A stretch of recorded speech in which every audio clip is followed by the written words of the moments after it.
What if I told you that your kindness, the very trait you've been praised for your entire life, might be slowly destroying everything you hold dear? What if the thing you consider your greatest virtue is actually your most dangerous weakness? Before you click away thinking this is just another contrarian take, hear me out. I'm not here to tell you to become cruel or heartless. I'm here to share something the ancient Stoics understood that modern society has forgotten. There's a profound difference between true virtue and what we often mistake for kindness. If this resonates with you already, hit that subscribe button and ring the notification bell. We're building a community of people who aren't afraid to challenge conventional wisdom and discover what it truly means to live with virtue. And please, share your thoughts in the comments. Your insights help this message reach more people who need to hear it. Welcome back to Daily Stoic Insights, where we cut through the noise of modern self-help and return to the timeless wisdom that has guided humanity's greatest minds for over 2,000 years. Today, we're diving deep into one of the most misunderstood concepts in both Stoicism and modern life: kindness. Marcus Aurelius, the most powerful man in the ancient world, wrote in his Meditations, "Whenever you want to cheer yourself, consider the good qualities of your companions." But he also warned us about the dangers of what he called false virtue, actions that appear good on the surface, but corrupt both the giver and receiver. The Stoics believed in 4 cardinal virtues: wisdom, justice, courage, and temperance. Notice what's missing from that list? Kindness, as we commonly understand it today. That's not an accident. The Stoics understood something we've forgotten: that misguided kindness can be one of the most destructive forces in human relationships. Over the next 30 minutes, I'm going to show you 4 specific ways that kindness, when practiced without wisdom, justice, courage, and temperance, will systematically destroy your life, your relationships, and your character. More importantly, I'll show you how the Stoics approach this challenge and how you can transform your understanding of what it means to be truly virtuous. But first, let me be clear about what we're not discussing today. We're not talking about basic human decency, compassion, or genuine care for others. These are essential human qualities. What we're examining is the toxic counterfeit that masquerades as kindness, but serves neither you nor the people you think you're helping. Let's start with the first way kindness will ruin your life. When it exists without boundaries, it creates weakness, not just in you, but in everyone around you. Seneca, the great Stoic philosopher and advisor to emperors, wrote, "Every new beginning comes from some other beginning's end." What he understood, and what we've forgotten, is that saying yes to everything means saying no to what truly matters. When you practice kindness without boundaries, you're not being virtuous, you're being weak. Think about this scenario. Your friend calls you at 2 a.m. for the 3rd time this week, crying about the same relationship drama they refuse to address. You answer because you're kind. You listen for 2 hours because you're supportive. You give the same advice they've ignored dozens of times because you care. Here's what you think you're doing: being a good friend. Here's what you're actually doing: enabling destructive behavior, sacrificing your own well-being, and preventing your friend from developing the resilience they need to handle their own problems. The Stoics had a term for this: sympathia, the interconnectedness of all things. But they understood that true sympathia doesn't mean absorbing everyone else's problems. It means recognizing that by failing to set boundaries, you're actually harming the very people you think you're helping. Marcus Aurelius faced this challenge daily. As emperor, he was constantly approached by people seeking favors, special treatment, or exceptions to the law. He could have said yes to everyone. After all, he had the power to do so. But he understood that true kindness sometimes requires saying no. In his Meditations, he wrote, "Be like the rocky headland on which the waves constantly break. It stands firm, and round it the seething waters are laid to rest." This isn't a metaphor for being cold or unfeeling. It's a metaphor for being strong enough to maintain your principles, even when others pressure you to abandon them. When you practice kindness without boundaries, you create several destructive patterns. First, you teach people that your time and energy have no value. When you're always available, always willing to drop everything for others, You signal that your own life, goals, and well-being are less important than everyone else's immediate desires. This doesn't make people respect you more, it makes them respect you less. Second, you rob others of the opportunity to develop strength. Every time you rush in to solve someone else's problem, you prevent them from developing the skills, resilience, and character they need to handle challenges independently.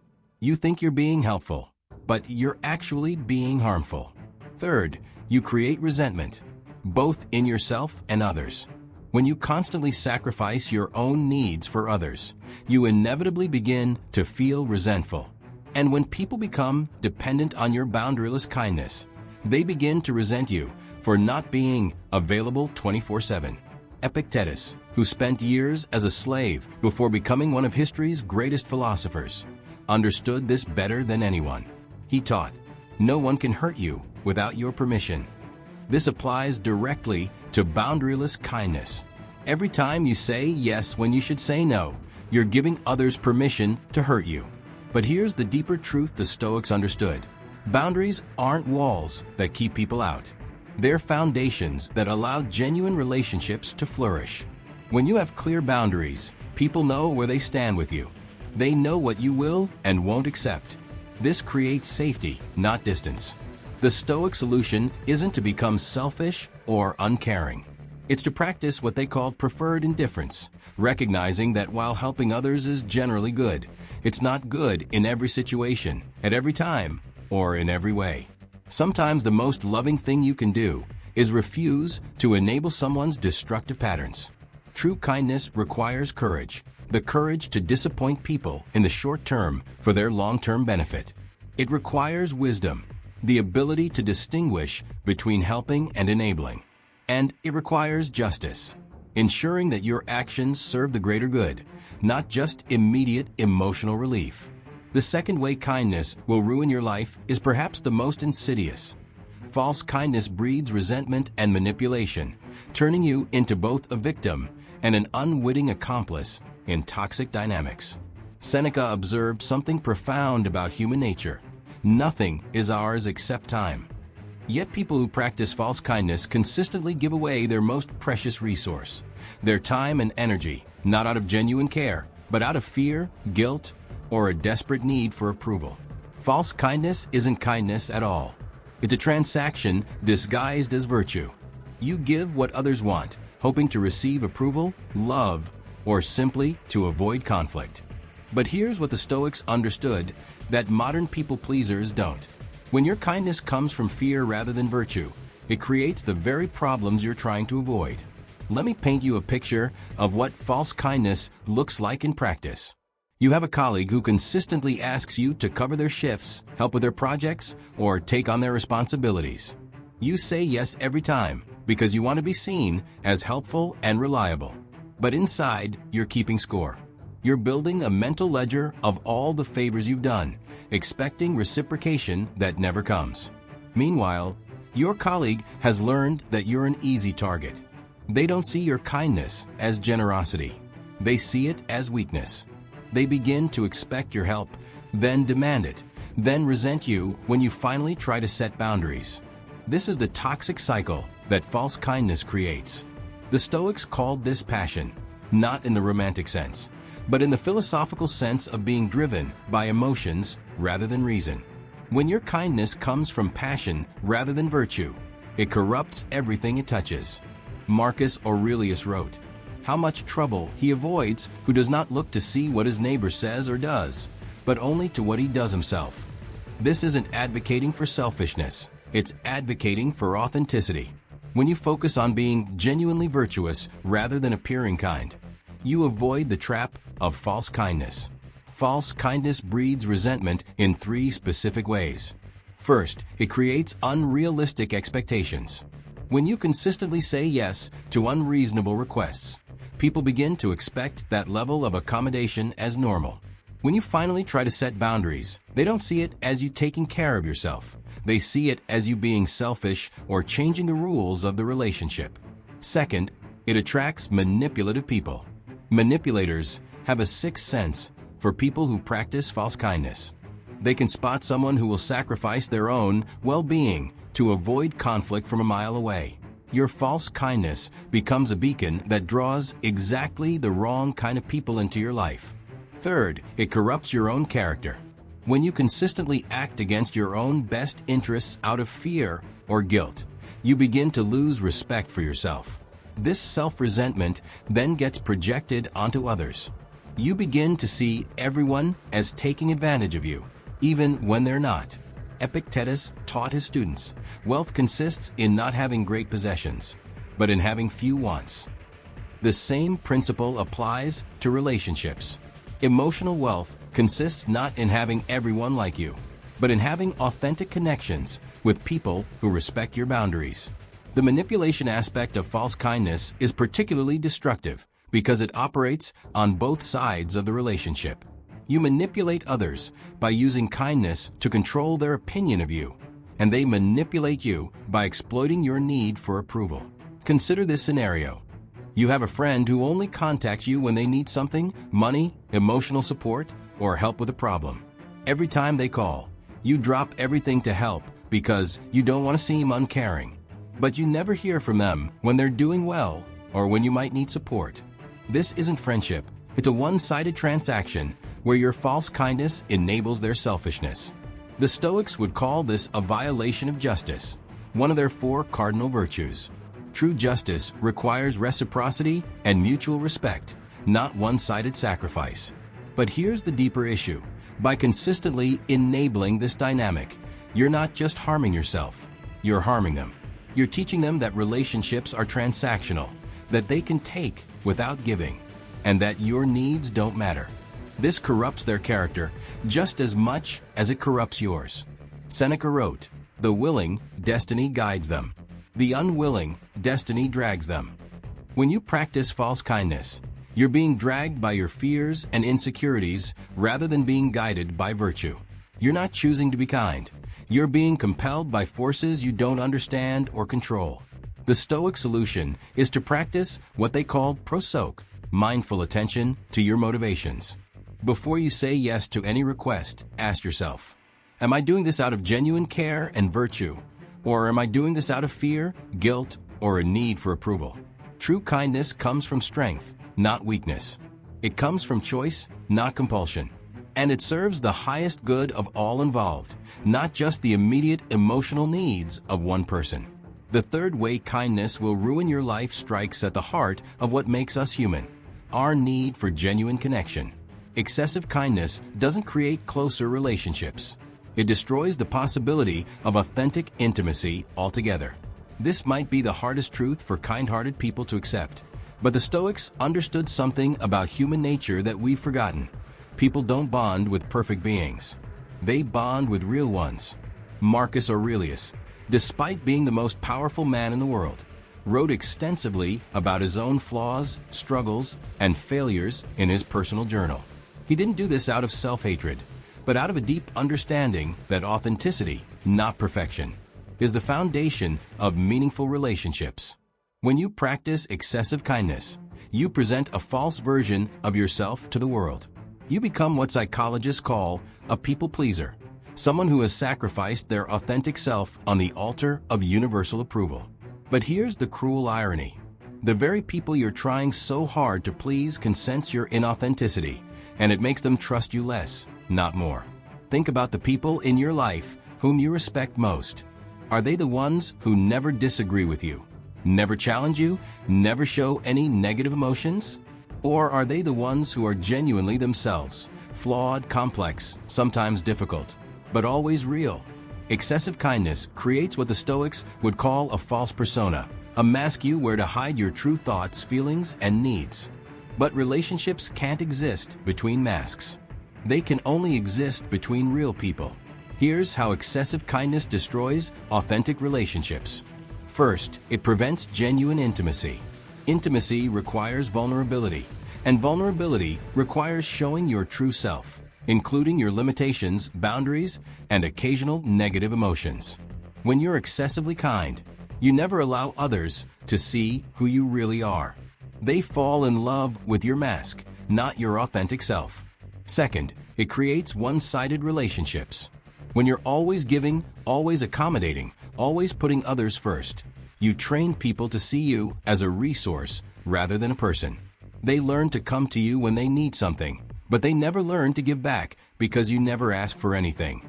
Third, it attracts the wrong people and repels the right ones.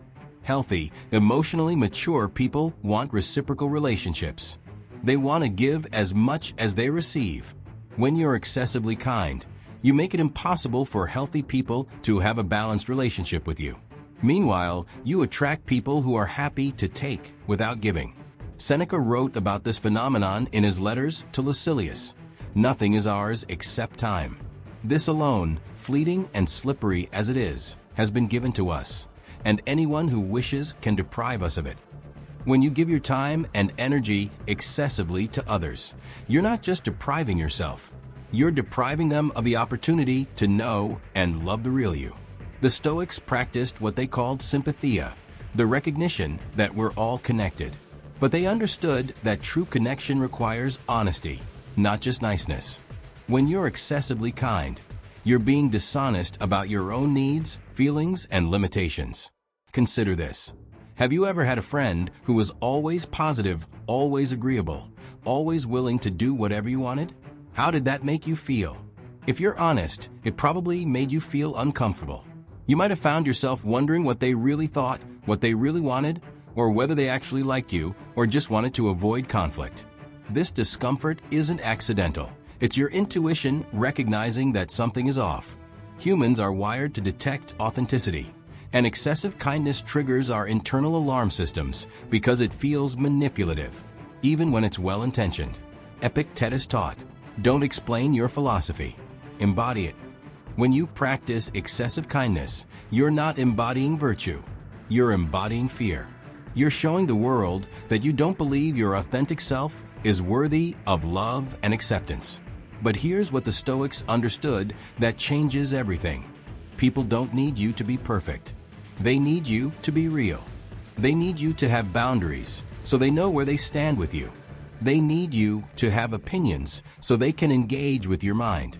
They need you to have needs so they can experience the joy of meeting them. True intimacy isn't created by one person giving everything and the other taking everything. It's created by mutual vulnerability, reciprocal care, and the courage to be authentically yourself even when it's uncomfortable. The Stoic concept of preferred indifference applies here perfectly.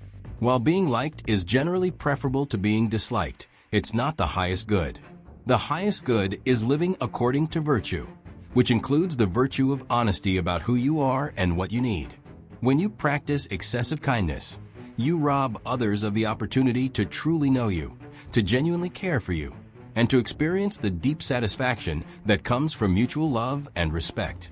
You think you're being selfless, but you're actually being selfish. You're prioritizing your own comfort and approval over the possibility of real connection. The fourth and perhaps most devastating way that kindness will ruin your life is by preventing the very growth and development that makes life meaningful. Misplaced kindness doesn't just harm your relationships, it stunts your evolution as a human being. The Stoics believed that the purpose of life was eudaimonia, often translated as happiness, but more accurately understood as human flourishing or living according to your highest potential. They understood that this flourishing requires constant growth, challenge, and the development of virtue. But misplaced kindness creates a comfort zone that becomes a prison, preventing the very struggles that forge character. Marcus Aurelius wrote, "The impediment of action advances action. What stands in the way becomes the way." This profound insight reveals something that people who practice misplaced kindness never learn. Obstacles aren't punishments to be avoided. They're opportunities for growth to be embraced. When you consistently shield yourself and others from difficulty through misplaced kindness, you rob everyone involved of the chance to develop strength, resilience, and wisdom. Here's how misplaced kindness prevents personal growth. First, it eliminates necessary friction. Growth requires resistance, just like muscles require weight to become stronger. When you're always smoothing over conflicts, always making things easy for others, always avoiding difficult conversations, You eliminate the friction that forces growth.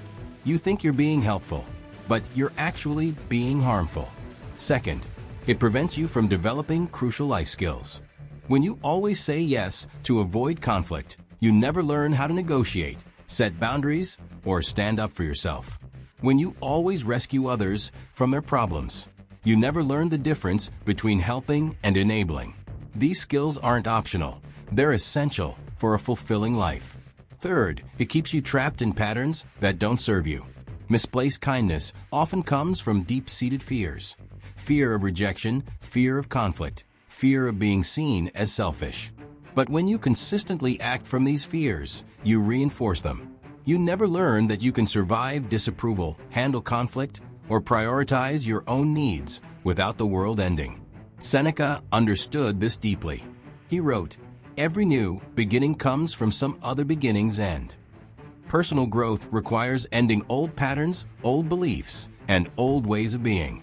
But misplaced kindness keeps you stuck in familiar patterns because change feels unkind to yourself and others. Consider the parent who can't bear to see their child struggle, so they constantly intervene to make things easier. They do the child's homework, fight their battles, and shield them from consequences. This parent thinks they're being loving, but they're actually preventing their child from developing the skills, confidence, and resilience they'll need as an adult.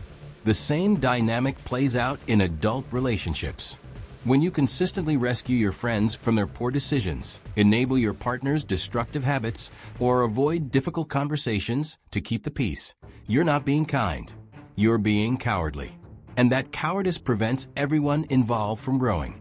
Epictetus, who overcame tremendous adversity to become one of history's greatest philosophers, taught, "It's not what happens to you, but how you react to it that matters." But misplaced kindness prevents you from learning how to react well to difficulty because you're constantly trying to eliminate difficulty altogether. The Stoics practiced what they called negative visualization, imagining loss, hardship, and difficulty not to be pessimistic, but to build resilience and appreciate what they had. They understood that avoiding all discomfort leads to weakness, not strength. Misplaced kindness prevents growth in several specific ways. It teaches you to avoid rather than face challenges. When your default response to difficulty is to smooth it over with kindness, you never learn how to work through problems. You become someone who runs from conflict rather than resolving it. It prevents you from developing emotional resilience. When you can't bear to see others upset, you never learn that emotions are temporary and manageable. You become emotionally fragile because you've never practiced sitting with discomfort. It keeps you from discovering your true values and priorities. When you're always accommodating others, you never have to figure out what you actually want or believe.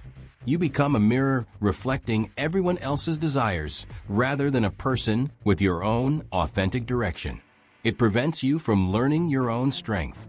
When you never face adversity, you never discover what you're capable of overcoming. You remain weak not because you are weak, but because you've never tested your strength. The Stoic solution isn't to become cruel or indifferent to suffering. It's to understand the difference between compassion and enabling, between helping and hindering, between kindness and weakness. True compassion sometimes requires allowing others to struggle. True strength sometimes requires disappointing people. True growth always requires moving beyond your comfort zone and helping others move beyond theirs. Marcus Aurelius faced this challenge constantly as emperor. He could have made everyone's life easier by lowering standards, avoiding difficult decisions, or giving everyone what they wanted. But he understood that true leadership and true kindness sometimes requires making unpopular choices that serve the greater good. Now that we've explored the 4 ways kindness can ruin your life, you might be wondering, so what's the alternative? Should I become cold and selfish? Absolutely not. The Stoics weren't advocating for cruelty or indifference. They were advocating for something far more powerful: true virtue guided by wisdom, justice, courage, and temperance. The difference between false kindness and true virtue is like the difference between sugar and nutrition. Sugar provides immediate gratification, but ultimately harms your health. Nutrition might not always taste as sweet, but it provides lasting strength and vitality. Here's how to practice true virtue instead of false kindness. Replace boundaryless kindness with wise compassion. True compassion considers long-term consequences, not just immediate comfort. It asks, what does this person actually need to grow and flourish, rather than what will make them happy right now. Replace people-pleasing with authentic service. Instead of trying to make everyone like you, focus on serving the highest good. Sometimes this means saying no. Sometimes it means having difficult conversations. Sometimes it means letting people be disappointed. Replace excessive accommodation with reciprocal relationships. Healthy relationships require give and take. Practice asking for what you need, expressing your opinions, and allowing others to care for you in return. Replace conflict avoidance with courageous honesty. The Stoics valued truth above comfort. Practice speaking honestly about your needs, boundaries, and feelings, even when it's uncomfortable. The Stoics had a beautiful concept called sympathia, the recognition that we're all connected and that what affects one affects all. But they understood that true sympathia doesn't mean absorbing everyone's problems or sacrificing yourself for others. It means recognizing that by becoming your best self, you serve everyone around you. Marcus Aurelius wrote, "The best revenge is not to be like your enemy." In the context of kindness, this means the best response to a world full of takers is not to become a taker yourself, but to model what healthy boundaries and authentic virtue look like. As we reach the end of our journey today, I want you to understand something crucial. Questioning the role of kindness in your life isn't about becoming less caring. It's about becoming more effective in your care. The ancient Stoics understood that virtue without wisdom is just good intentions. And good intentions, as we've seen today, can create tremendous harm when they're not guided by clear thinking, strong boundaries, and authentic self-respect. If you recognize yourself in any of the patterns we've discussed today, if you've been practicing kindness without boundaries, falling into false kindness, destroying authentic relationships through excessive accommodation, or preventing growth through misplaced compassion, know that awareness is the first step toward change. The path forward isn't about becoming less kind. It's about becoming more virtuous. It's about developing the wisdom to know when to help and when to step back, the justice to ensure your relationships are reciprocal, the courage to set boundaries and speak truth, and the temperance to balance your own needs with the needs of others. I want to hear from you in the comments below. Which of these 4 patterns resonates most with your experience? What's one boundary you need to set in your life? What's one relationship where you've been practicing false kindness instead of true virtue? Your insights and experiences help this community grow stronger and help this message reach more people who need to hear it. If this video has opened your eyes to a new way of thinking about kindness and virtue, please hit that subscribe button and ring the notification bell. We're building a community of people who are committed to living with authentic virtue rather than false niceness. Your subscription helps us continue creating content that challenges conventional wisdom and returns to timeless truth. And don't forget to check the link in the first comment and in the description below. I've put together exclusive resources to help you on your Stoic journey. Practical exercises for setting boundaries, scripts for difficult conversations, and a deeper dive into the 4 cardinal virtues.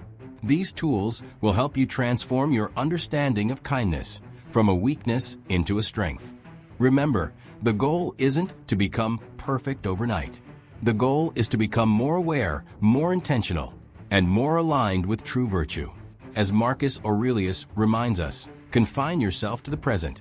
Focus on the next choice, the next conversation, the next opportunity to practice authentic virtue. The world doesn't need more people who are nice. It needs more people who are real, who have boundaries, who speak truth with compassion, and who understand that sometimes the kindest thing you can do is refuse to enable someone's destructive patterns. Thank you for joining me on Daily Stoic Insights. Until next time, remember, true kindness isn't about making everyone comfortable. It's about helping everyone grow. And that journey begins with your own commitment to authentic virtue. Stay strong, stay wise, and stay true to your highest self.